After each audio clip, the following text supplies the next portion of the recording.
कुरुक्षेत्र का मैदान, चारों ओर युद्ध की गर्जना।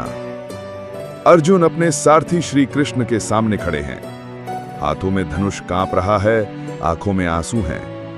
अपने ही भाइयों, गुरुओं और रिश्तेदारों को देखकर अर्जुन कह उठते हैं, माधव, मैं युद्ध नहीं कर सकता।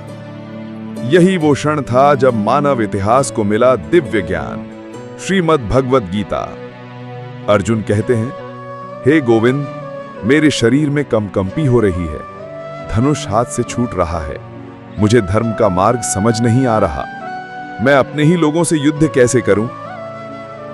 ये अर्जुन का मोह था, उनका संशय था, और यही मोह हर इंसान की जिंदगी में किसी न किसी रूप में आता है। श्री कृष्ण मुस्कुराते हैं और कहते हैं, अर्जुन, तू जिस शरीर को देख रहा है वो नश्वर है। ये आत्मा न जन्म लेती है न मरती है। जैसे मनुष्य पुराने वस्त्र त्याग कर नए धारण करता है, वैसे ही आत्मा नया शरीर धारण करती है। हे पार्थ, तू जिसको मारने जा रहा है वो मरेगा नहीं, क्योंकि आत्मा अमर है, अविनाशी है। ये सुनकर अर्जुन के मन का अंधकार थोड़ा थोड़ा हटने लगता है। कृष्ण का यह उपदेश केवल अर्जुन के लिए नहीं था, बल्कि हर उस इंसान के लिए था जो जीवन में संकट, डर और मोह से बन जाता है।